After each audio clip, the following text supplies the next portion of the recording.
On the previous episode, we looked into how the Sith Empire returned after centuries of hiding. However, their initial plan to sweep through the galaxy destroying their enemies was stopped by the dedication and sacrifice of the Jedi and Republic. With the Empire's initial surprise attack over, the Republic was able to hold the Imperial forces at bay on multiple fronts, and stalemate spanned across a tense galaxy. The Empire needed something to push the Republic over the edge, and with no such weapon at hand, they had to look elsewhere. Imperial diplomats looked to Mandalorian mercenary groups and bounty hunters to join their cause. However, they refused to join the Empire, as they saw their cause as unworthy. For this reason, the Empire had to change tactics.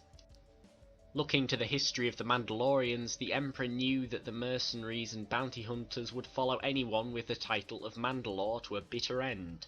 However, with no clear leader, the Empire had no one to turn to their side. For this reason, they had to make their own leader. The Empire's special branch, Imperial Intelligence, singled out a promising young Mandalorian gladiator in a Geonosian arena. The Imperial agents soon went to work in ensuring their new champion won every fight. The agents drugged the gladiator's opponents and did anything in their power to make their champion victorious. Eventually, crowds roared the young gladiator's name when the agents planted the seeds of deception. And eventually the crowds named the gladiator Mandalore. Mandalore called for every man and woman who called themselves Mandalorian to take up arms at his side, and they did. However, Mandalore secretly served the Empire, who had gave him his title. The Emperor, putting his new puppet army to work, had the Mandalorians block the hiding way. The Mandalorians blocked the vital trade route connecting the Republic core worlds to the Outer Rim. With the vital trade route under siege, the stalemates at the Outer Rim soon fell to the Empire, and the core worlds soon ran low on basic resources. The Senate soon broke out in uproar, and many resource-starved systems pleaded for an unconditional surrender to the Sith Empire. The Republic, of course, attempted to break the blockade, but, with majority of its forces tied up in conflicts with the Sith, they were unable to liberate the trade route.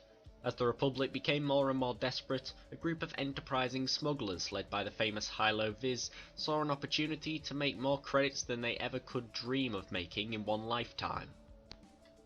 Hilo and her companions loaded vital resources into their frigates and headed straight into the Mandalorian blockade. Whilst the Mandalorians were distracted by the frigates, a small group of starfighters came out of hyperspace and attacked the Mandalorian fleet, which could not outmaneuver the nimble fighters. And with the support of the Republic fleet, the Mandalorians' blockade was left broken. The Empire had lost its new weapon, and they were back to the long stalemate with the Republic. The Emperor, aggravated at how long his conquest had taken, had his Dark Council organise a truce with the Republic. The delegates from the Empire and the Republic met on Alderaan, but the Empire still had one card to play. Whilst the citizens of Coruscant wished for a truce, the Empire's fleet gathered around the heart of the Republic and began a full-scale invasion. The few Republic defenders left remaining on Coruscant could hardly stand against such might. The Senate building was captured and the Jedi Temple destroyed. You were trusted to lead the Republic, but you were deceived.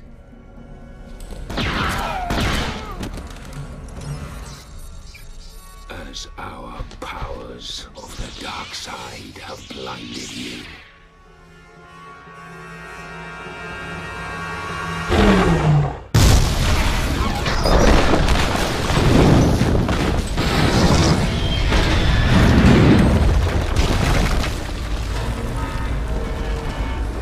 You assumed no force could challenge you.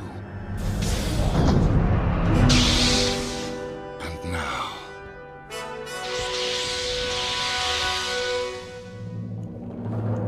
finally, we have returned. The Republic diplomats on Alderaan were enraged when they learned of the Sith plot, but they knew that they would be unable to drop the peace talks, especially now the Empire had the homeworld of the Republic hostage. An uneasy peace agreement was reached, which heavily favoured the Empire. But ultimately a truce was made and Republic forces left battlefields all across the galaxy. This was known as the Treaty of Coruscant, which left many Republic citizens outraged. In many ways the Empire had won, although it was hardly the victory the mysterious Emperor wanted. A long Cold War ensued, where heroes emerged on both sides. The Empire and the Republic engaged in petty skirmishes which often turned into full-scale conflicts. However, somehow, the Empire fell. We do not yet know exactly how the Empire fell. Perhaps it's how the Emperor took a very hands-off approach to running his Empire. Or possibly it was the petty power plays of the Sith that once again foiled their attempts for galactic conquest. We may never know, but despite the disintegration of the Empire, the powers of the Sith were still at work, in hiding from prying eyes of the Republic and Jedi, waiting for their time to strike. However, this deception proved to be far closer to the Republic than many believed possible.